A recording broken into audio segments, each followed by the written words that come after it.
On this episode of the Who Is This podcast, brought to you by Sierra Pacific Mortgage of the Gila Valley and Double R Communications, Davis and I had an awesome conversation with Torey Cranford.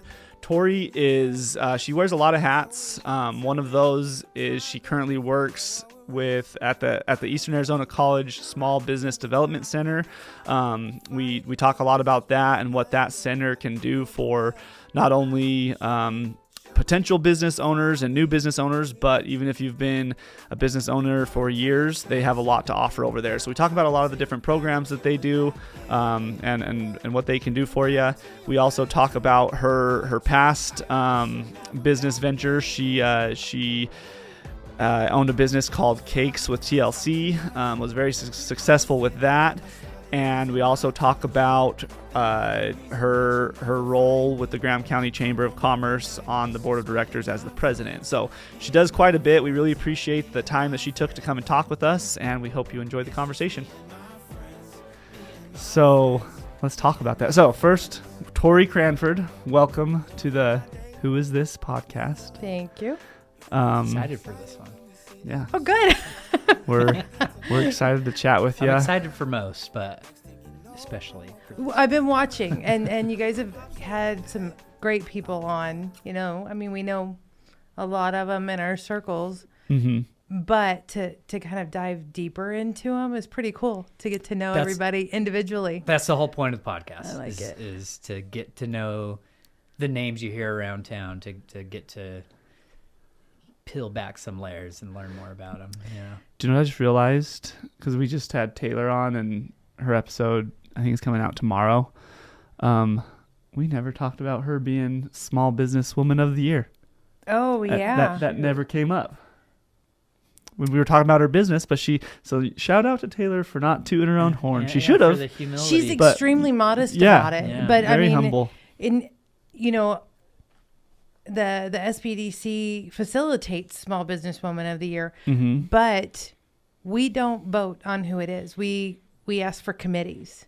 Yeah. So this way, I make sure I take myself completely out of that equation and that decision process, because you have a personal relationship with Taylor and probably a lot of people in there. With so many of the small business, women in this community. We're a community first. I've worked with them as individuals, as a business owner. I know how much they put into everything. Yeah. So I don't want to be a part of that. So how do you put that committee together? I ask people I respect. I have a great deal of respect for that, are honest, part of our community leadership, because they also know what it takes, and the drive and the dedication and all of the extra hours, As a business owner, they say you work 24/7, but really it's more like 28/10. There's way more hours in a day for a business owner than there is for the normal person. Right. Yeah. And so, we put together committees. The committee actually that decided on Taylor as Small Business Woman of the Year came from Gila County. Oh, okay. Because our office covers Graham, Greenlee, and Gila County. Mm-hmm. And so, we made sure it was kind of an impartial committee. What's like the criteria they review for making that decision? So we asked that they be in business 3 years, a minimum of 3 years, that they are operating under the municipal code of their municipality. So, what we don't realize is we have so many businesses here that are home-based, even like mine. Do they have a business license? Have they formalized it? Have they created an LLC?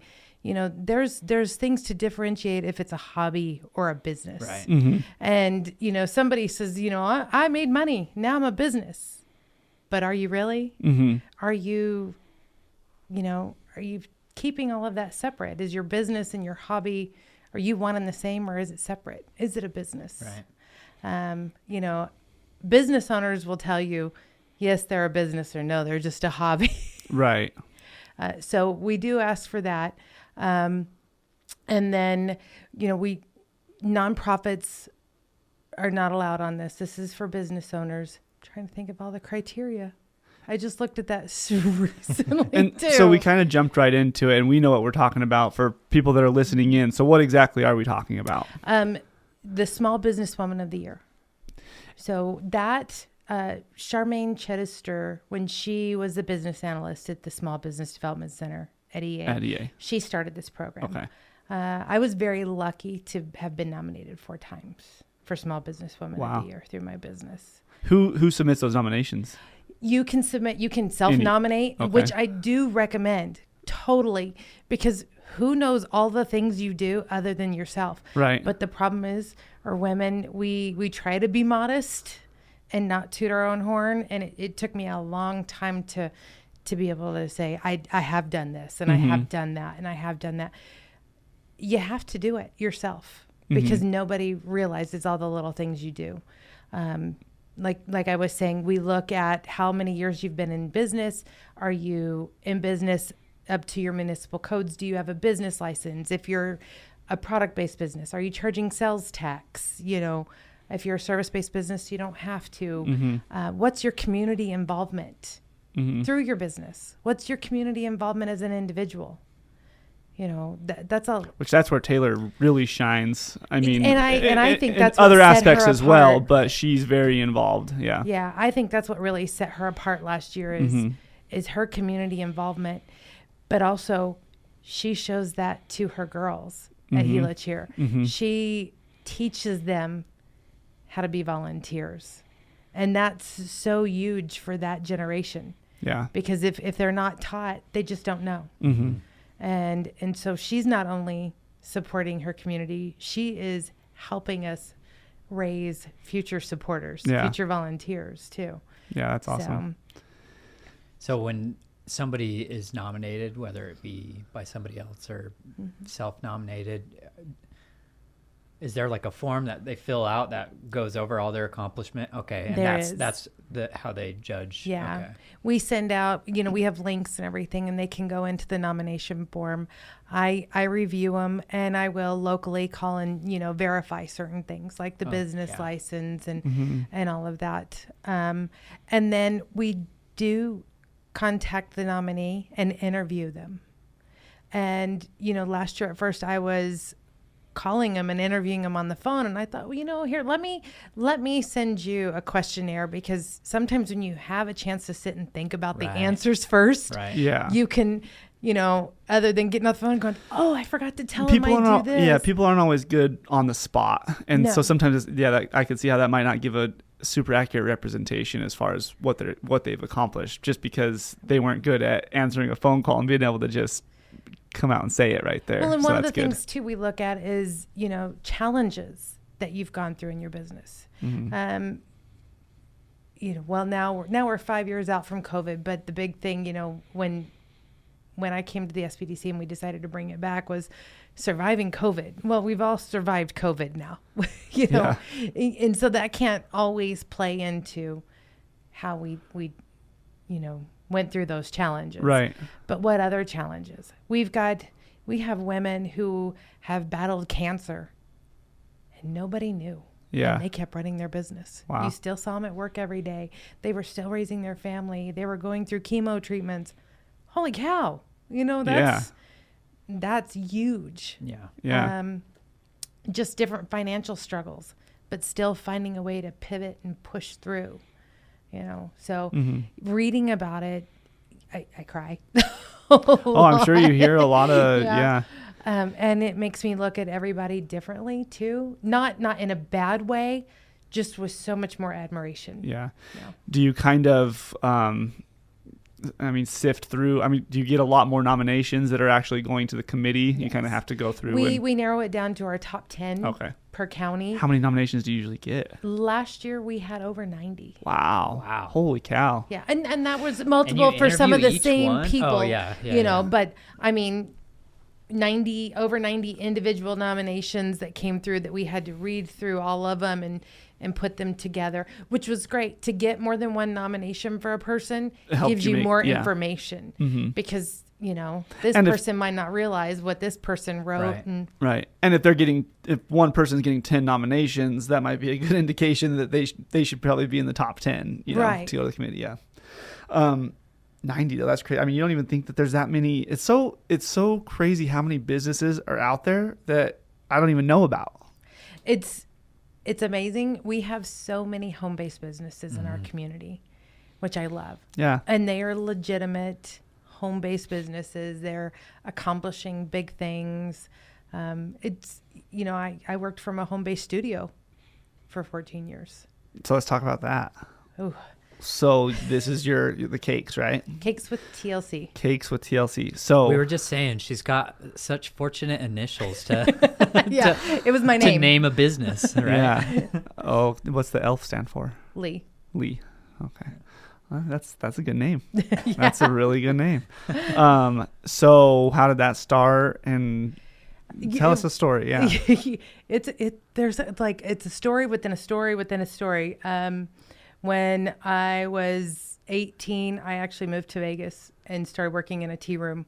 And because I never baked, I'm not one of those that my mom taught me how to cook or to bake.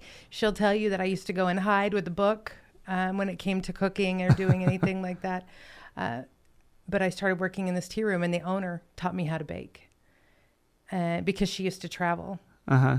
And so whenever she was gone, I had to make everything from scratch, all the scones, all the cakes, do the high tea trays. And she taught me how to do basic cake decorating. Okay. And when I came back to Arizona, I'd make cakes for family and friends. And actually one of the first businesses I owned was a small cafe in San Simone. It was called really? Model A Cafe.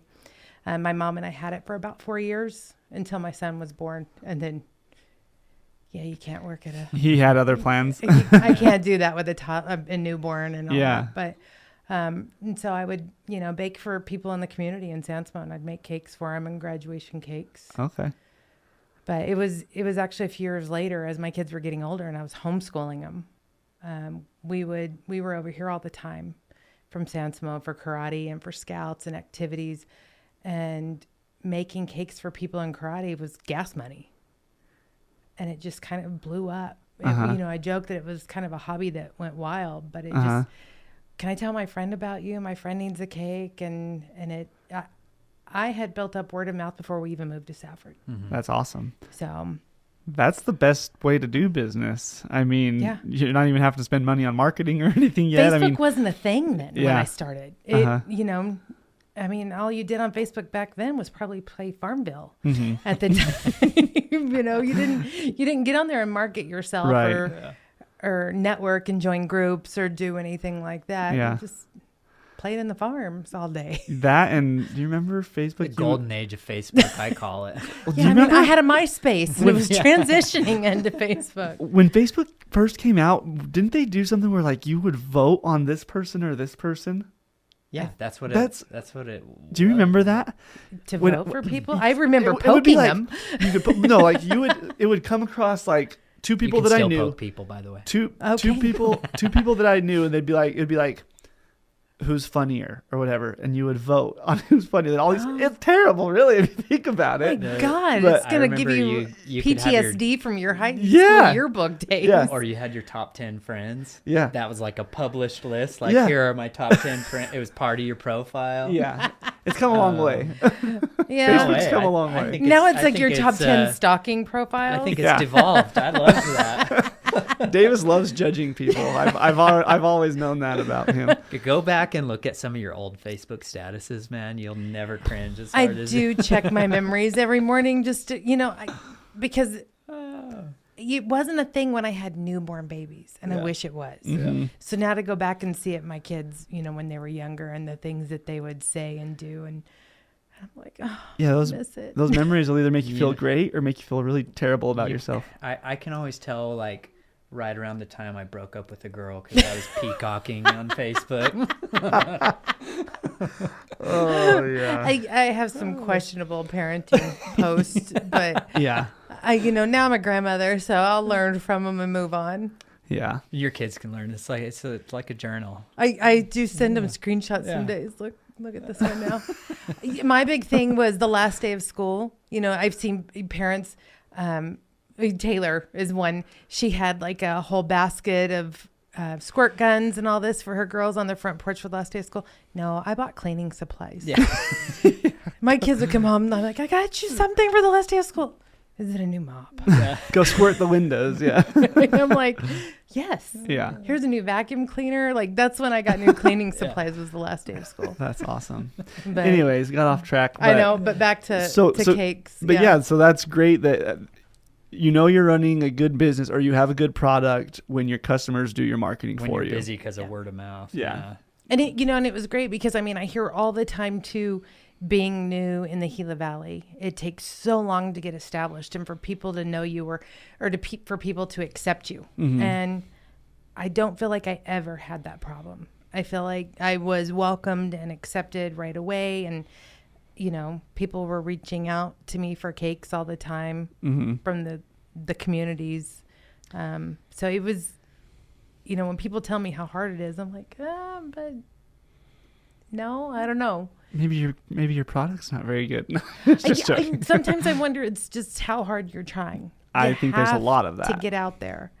And it's easy to, especially if you're home-based, to hide. I definitely agree with that because we've talked about this multiple times on the podcast. Our community loves to promote and support the local businesses. So if you've got one and and you've got a good product, it's very likely that it's going to flourish once you've got a few jobs under your belt. So to speak. There's definitely that competitive edge, but I really think it comes more from your friends and all that who want to compete for you. Yeah, business to business, we're a community, Mm-hmm. and unless you have a business, I don't know if you see that nature of it, right? As an a friend or a family member, if somebody's going to ask for somebody who makes a cake, they're going to shout out their cousin and hands down she's the best. And I always joke about the hands down because they actually say hands down go here or hands down go there. No, she's the best. And there's that competition between them in that post, and you and that other cake maker are probably actually friends. Like, girl, I can't take it. You got time this weekend? Come on, please. Yeah.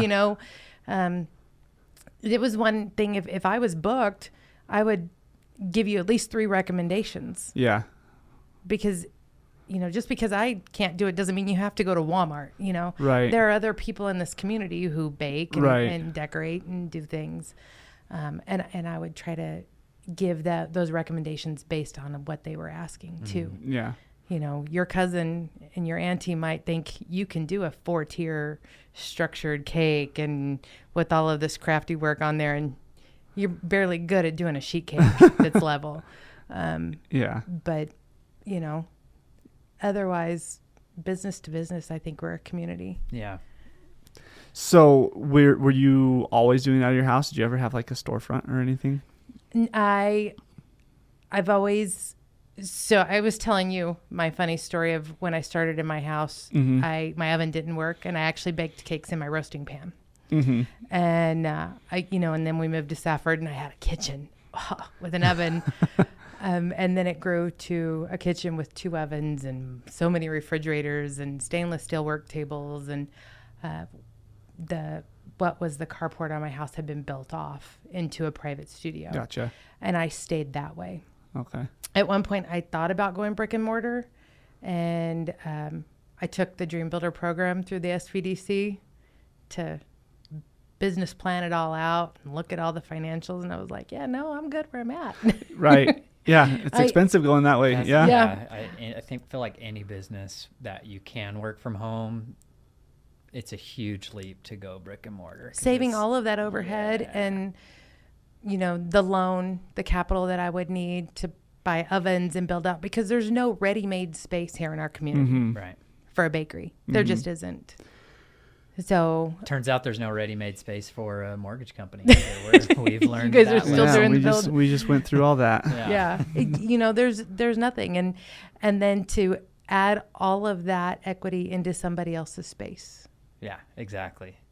How many years would I be paying off those ovens and the counter space and whatever it took to make it look pretty? I'd be icing a lot of cupcakes, and I already had carpal tunnel. So, you've got to put things into perspective. If you can work with what you have, you can make a profit. Right. But if you're you're always reaching for the next big step before you've ever made a profit, you're going to get nowhere. Yeah, you're always just chasing. So, Yep. So what, you did that for 14 years and then you went right into the SBDC, or? I had decided, gosh, what was it? January of 22 that I was going to retire. And I was already booked out with weddings until New Year's Eve that year. And this was January. I had a health crisis, and it was kind of time. Yeah. And so I wasn't accepting any new orders that year. And it was about towards August when I finally went public and said, you know, I'm going to be done. And an opportunity arose to go to the SBDC. And I was nervous because I haven't worked for anybody in forever, had a 9-to-5 job or anything like that, so to speak. But it all worked out. I feel like I found a niche for myself. Well, who better to teach how to have a small business than someone that had a successful small business and built it from the ground up and went through all that and had all those experiences? I mean, I'm relatable. Yeah. I will say that if they come in, because I've had people come into my office who just need to cry and say, what I'm doing isn't working. And that's okay. Let's sit down and come up with a game plan. Let's try to come up with some ideas together. You know, small business owners tend to think that we're all in this alone. And sometimes you feel that way, even at home. You know, my husband and my kids were great support systems. They really were. But I still felt like I had to man all of the fires all alone. I'd yell about them. My husband has seen me flip off cakes before. And he would just go make me a pot of coffee. But, you know, to know that there is somebody who can relate, that isn't just somebody who took business classes to get to where they are, that they've done the business, they've, you know, had somebody tear them down on social media and still kept going and everything, you know, I think it makes it easier. Yeah. You got to stay off of that. What's the blast page on Facebook? Oh, yes. I am not a part of it because I was always afraid I might say my name. My wife will show me stuff every now and then. It gets ruthless on there. You know what's even more ruthless? What? The wives page. Yeah, no, that's the one I'm talking about. Oh, okay. No, that one gets. There's a wives and sometimes someone will ask is there a good loan originator in town? And someone will throw out, I don't want my name to go out because I guarantee you there's someone out there that doesn't like me. Yeah. And it's they're ruthless on there. Go ahead. Being, going to the SBDC now, like I said, I took the Dream Builder program and it helped me kind of decide. And that was one of the first things I said I wanted to do was to teach it. And I kicked out a cohort within 2 months of starting. I already had 2 cohorts going on at the same time. To me, I find a value if I have 20 students in the class and somebody comes at the end of it and says, I'm not going to start a business right now. I'm not ready yet. You helped that person. Yeah. But, when we're in that class, I talk about social media and what it's going to do to you. I mean, it's kind of like there's the mental aspect of owning a business, and not to say if you can't handle somebody saying something bad about you on social media, you shouldn't go in business, because that is not it at all. Because somebody's always going to say something bad about you. But one of the things I tell them is not everybody's your customer. Not everybody's your client. Yeah. And that is the beauty of there being more than one person out there who does what you do. Yeah. I love what you said, that you consider it a success if someone comes up afterward and says, I'm not going to do my business, or I'm not going to start a business right now, because that means that you're giving real information. You're truly helping people. You're not just rah. There's a lot of rah. Everybody can be successful. Yeah. There's a lot of rah. Everyone can be successful. All you got to do is put your mind to, all that stuff is great, but it's also important to know real world, information and what you're actually getting yourself into. Because if all you are is, rah, everyone can do this, you're going to set a lot of people up for failure because they're not truly getting the information they need to know what it's going to take to actually do it. So I like that. One of my favorite parts about, being a volunteer, being a part of this community is I get to be at tables to help build and bring this community up. Mm-hmm. And I want my kids to stay here. I have a grandbaby. I don't want them to move away. I want whatever they're going to try to move away and search for it to be here. Mm-hmm. And, helping the community, one individual at a time, be successful. Everything we're going to need, it's going to be right here. Mm-hmm. And we're getting more and more. I mean, there's no denying that this area is growing. This is the place to be. It is 100%. I'm totally in that camp. Yeah. I love Vance's perspective is like, if you've got a good idea and you have good customer service, you can make a business work. Yeah. It's got to be good. You can. You can't, Yeah. And I think here, especially because we are growing, and I think we're just going to have a lot more need for small businesses to help us. Well, and as much as we have here, we also are lacking a lot too. And exactly. Yeah. That's I agree. But it's coming. I think it's all coming. Yeah. It's all coming. Yeah. I mean, I'm of one of the people who can live without Panda Express and get something a little bit more flavorful in the community. Yeah. But, it all varies. People want Panda though. It's always brought up. It cracks me up. Yeah. Normally I would be on Team Panda, but I like our Chinese restaurants here. Me too. Jumbo's is. I think my problem would be is if we had Panda here, I would go there instead of. And then you would kill the small business. Kill the small business. Yeah. It's a hard limbo because with growth comes your stiffer competition. There's going to be loss. Your Jack in the Boxes and your Pandas and but we still have our Chubbas too, Ooh, and our Taylor Freezes, and I love our small town restaurants. I do my best to, when I eat out local.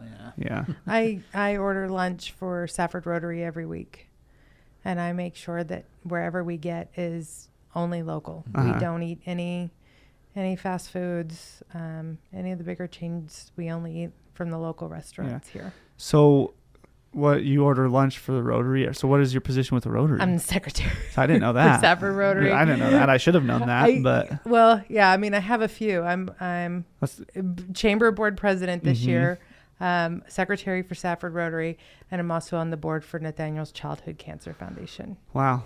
So. Yeah, that's a lot. It has its moments when it's a lot. Mm-hmm. Come Salsa Fest and Spring Fest time and Spooktacular and Color Run and all that. But see, okay, so I know Salsa Fest, I know Spring Fest, obviously. What's Spooktacular? So Spooktacular is held at EAC the Monday night before Halloween. Okay. It's where on the football field, all of the different clubs have, activities for kids, and they go trick or treating, and then you can buy dinner.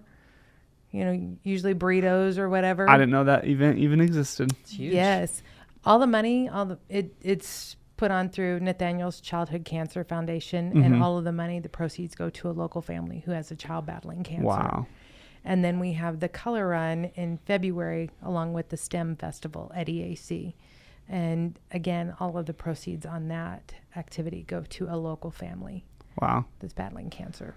That's awesome. Is EA kind of heading that, or they're just letting them use the EA facilities? is a fabulous sponsor for it, okay. But they let us use the facilities. Gotcha. So, wow. Yeah, that's all Nathaniel's Childhood Cancer. Okay. And we have a mural actually on the side of Kempton's, the big golden ribbon that looks like the orca. Oh, yeah. Yes. Okay. Nathaniel passed away, I want to say 11 years ago on Christmas Eve. Oh, wow. When he was 9, maybe 12 years. He'd be 21 this year. Wow.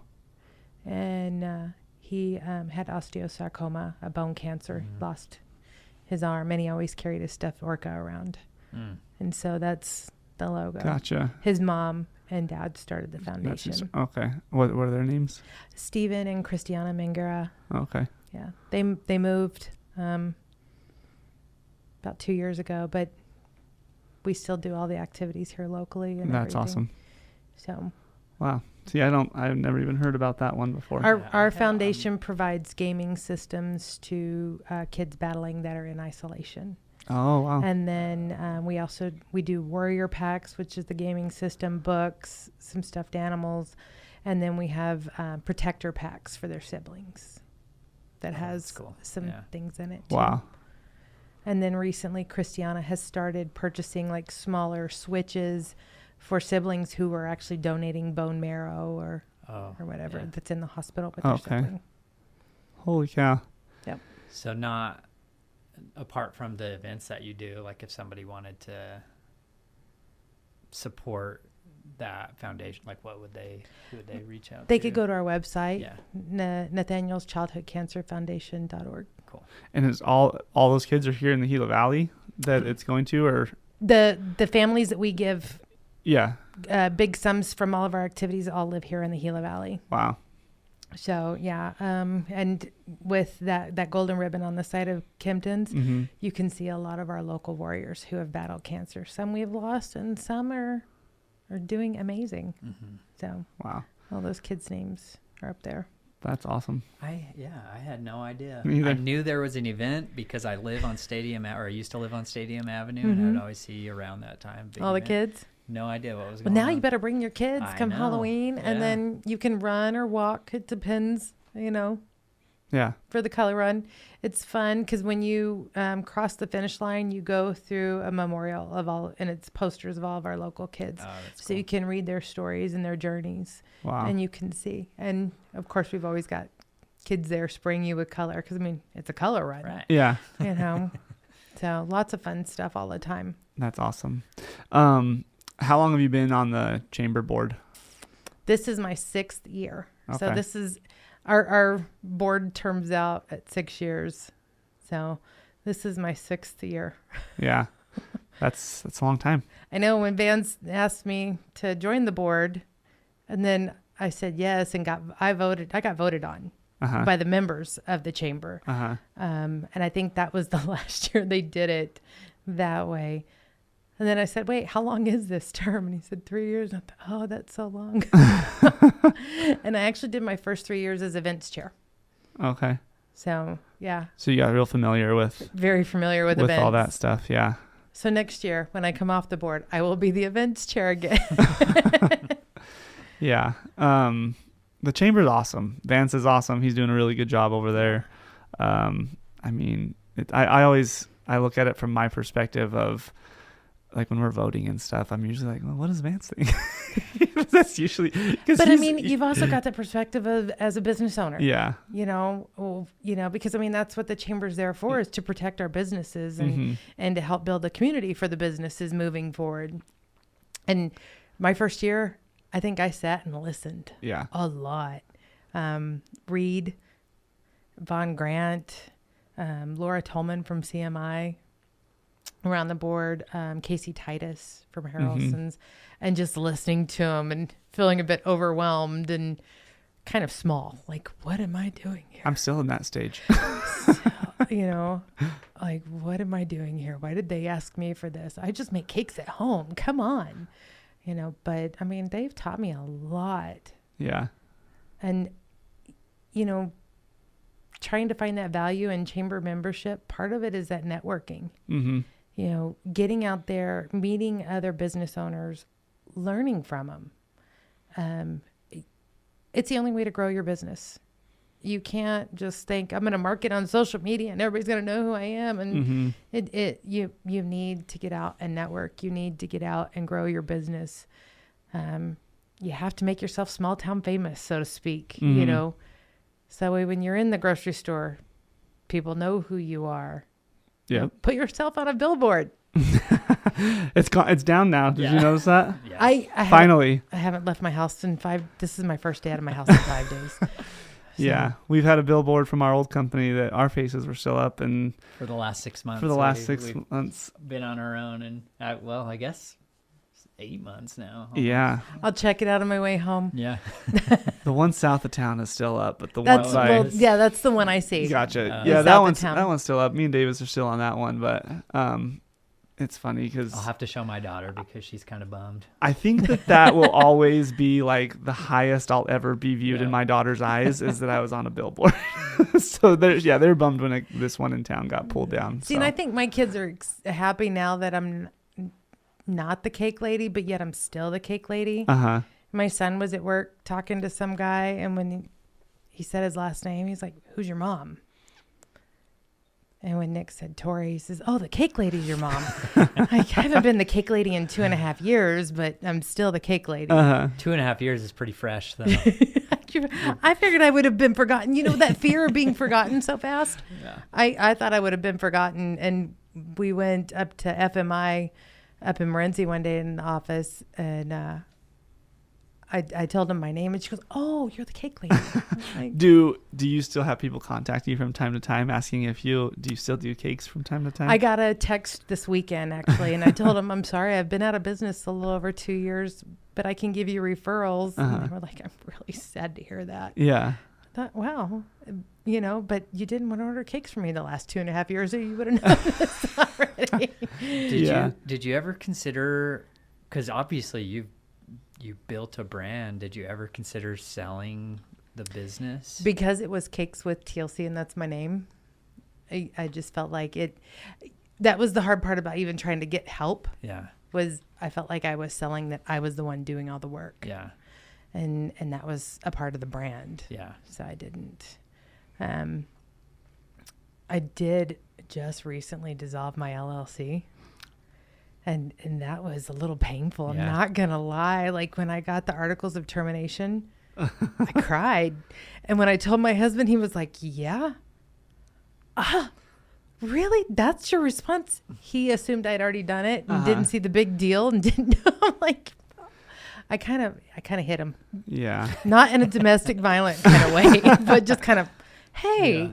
Yeah. But yeah, it was a little heartbreaking. Like, oh, I did that. Well, 14 years is a long time. Mm-hmm.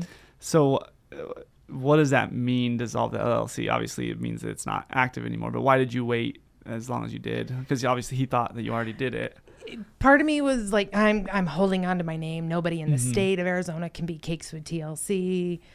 Because I've seen other businesses try to be crafts with TLC and cupcakes with TLC, and I'm like, no, it's just me. But I knew I wasn't going to go back to it. But I was still hard to let go. It's like you raise your kids to move out and be independent, and when they're independent, it kind of stinks, and you don't want them to be anymore. You guys will learn when they grow up. Because I'm like, I'm still your boss, but no, I'm not. Yeah. I'm not their boss already. Yeah, I'm already losing control. Yours are little. I know. It's very concerning. Yeah. It's funny that you say that because we played, my daughter played a game and I was involved, I guess, but the game was I'm the boss, and that was her role. I'm the boss. Yeah. So yeah. I guess I am not the boss either. Yeah.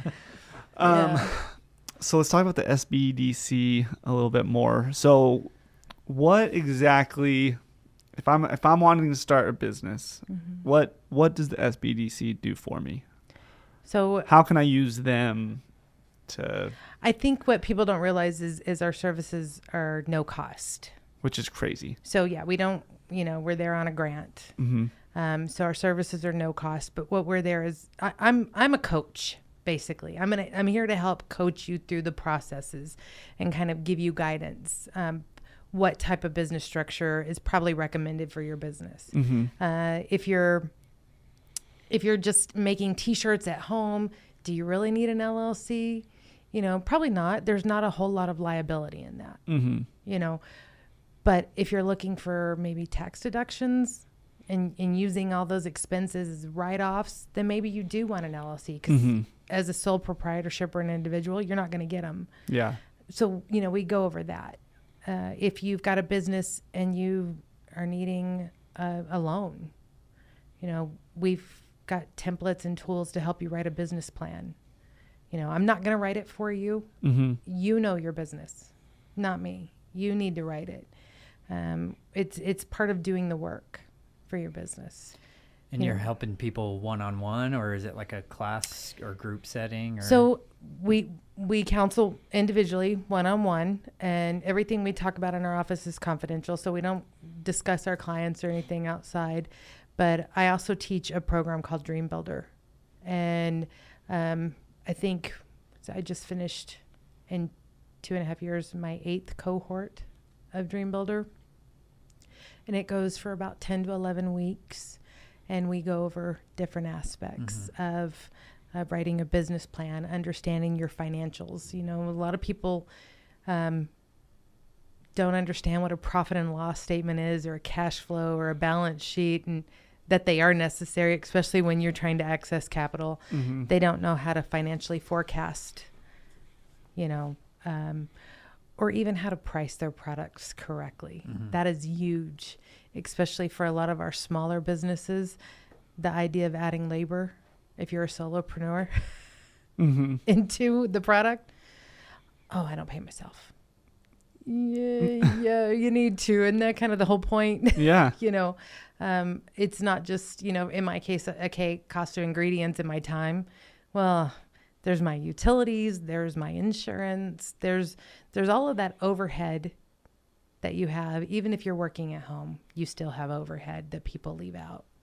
And then they don't price for profit. And to understand, you've got to add that profit margin in there to reinvest. If my mixer broke or my oven, would I have money? Mm-hmm. I have shown up with a broken oven the night before I had to bake 300 dozen cupcakes for Safford High School's marching band to Valley Furniture in tears. And you can ask Roderick about it. I can't bake cupcakes right now. Needing a new oven. And they got it for me before 8 a.m. the next morning so I could get to work. You've got to make sure you have the money. And if I wouldn't price for profit, I wouldn't have money to buy a new oven. Mm-hmm.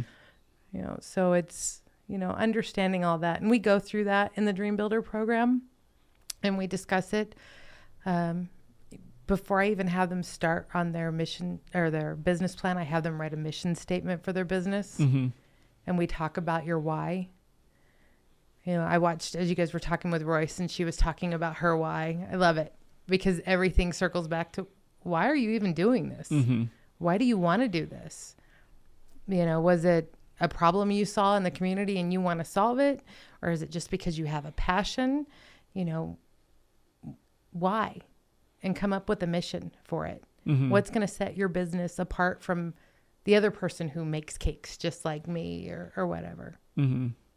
So we go through all of that. And what I love is we generally got about 20 in all the cohorts I've taught.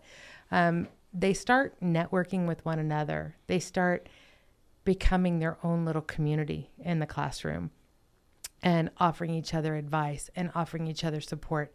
And you start to see that they become each other's the biggest cheerleaders on social media. Mm-hmm. Oh yeah, now I know this girl. And they didn't know each other. So they start to learn how networking plays into their business too. So it's a fun time. Yeah. When it's over, I always miss Tuesdays with Torey. How often does that cohort run? For Graham County, we do one in the spring and in the fall. Okay. And then for Greenlee, we do one just in the spring. And it's at EA. Yeah. Yes.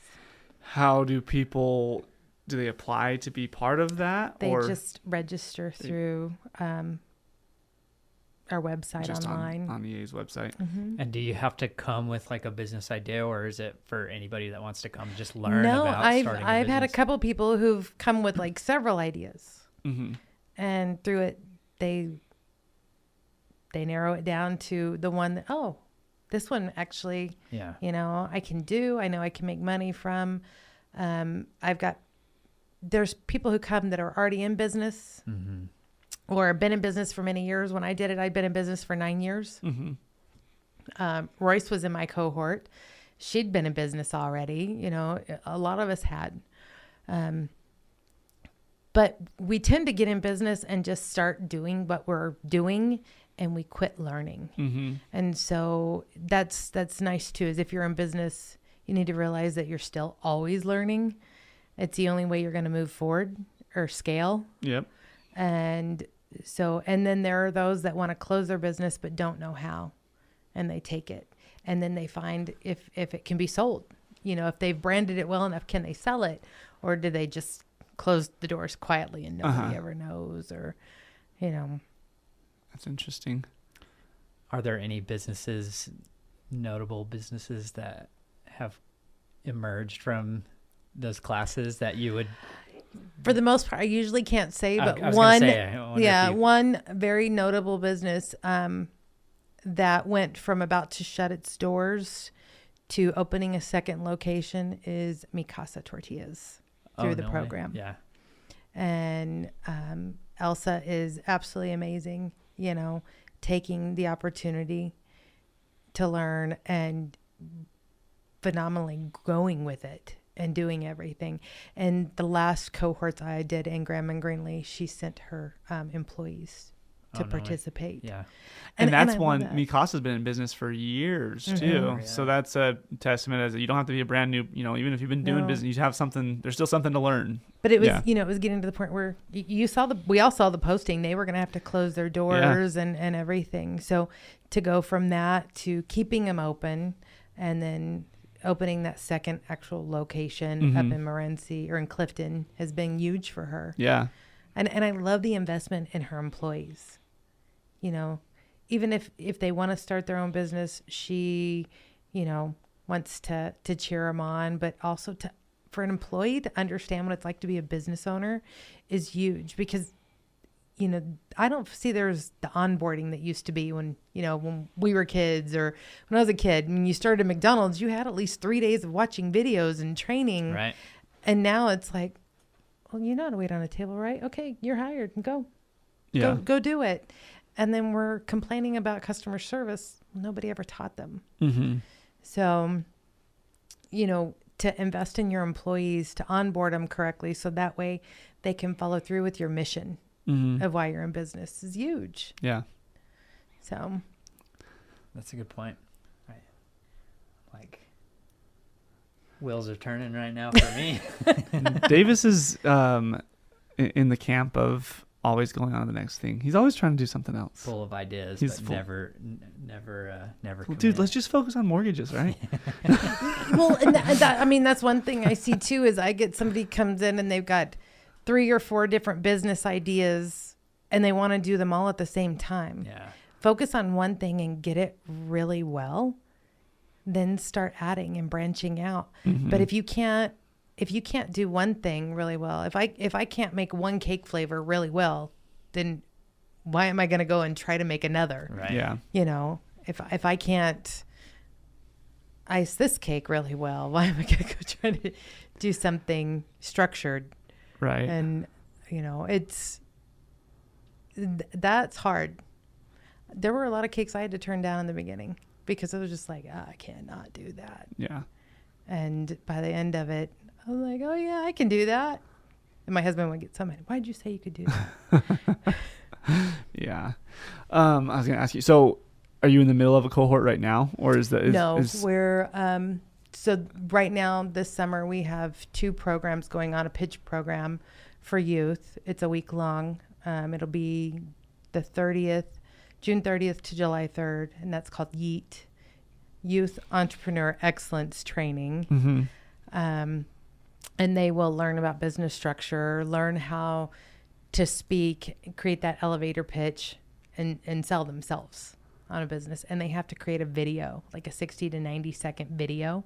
This should be a required class in high school. Yeah, I had DECA in high school. I don't know why they don't have that anymore. Oh. I got credit for having a job. I had to learn how to do accounting, all of that. We had driver's ed that had like a week of here's how to write a resume and do an interview, but it was a joke. No offense to anybody. I will tell you, I'm a lot older than both of you guys, so it's all good now. But All very But valuable. no, I mean what you described just now, you know, giving your elevator pitch, so valuable for a lot of kids now who are very, very awkward. Well, they will use it to get a job. Mm-hmm. They will use it to beg their parents for a raise and allowance, or extend their curfew. They will, I mean, they use it for everything. You know, how do you get out of a speeding ticket? That I don't know. I don't get pulled over. You know, but that persuasive pitch, Mm-hmm. and to be creative about it too. We did this program last year for the first time and had 14 students from start to finish, which is awesome to keep teenagers, you know, committed that long. And I was blown away with the video submissions. And we have a first prize of $1,000. Wow. Based off of a grant from the United Way of Graham and Greenlee counties. They are a great supporter of the program. And, you know, so I mean, if you're in high school and you want to maybe win $1,000 or $750 or $250, that's our prize, you know. Wow. Come hang out with While me. learning a lot of information. And then skills. I'm going to feed you all week. There's going to be snacks, and then there's going to be lunch. Yeah. So, I mean, what else you got? Yeah. When is it too late to sign up for that? No, not at all. When does it? So just same thing. Go to EAC's website and okay. Yeah. What are the ages for that? Incoming freshman to incoming senior. Okay. So high school Gotcha. age. And yeah, that starts June 30th. Okay. And then we'll have our awards night on July 3rd. So somebody will know they're going to have a good chunk of change for the holiday weekend. Heck yeah. You know? Yeah. And then July 11th is when we have Moonshot, and that's our adult pitch program. And that's kind of more of like a Shark Tank. I was just going to ask. I thought SBDC did something similar to like a Shark this is Tank. I want to say third year. Yeah. How does that work? Yeah, how does that work? What's the... So you spend the day. We start at 9 o'clock in the morning, and you're going to give 3 pitches during that day. You've got slide decks you've got ready, and I have all of the information on what you want going in to be prepared for, and you've got 5 minutes.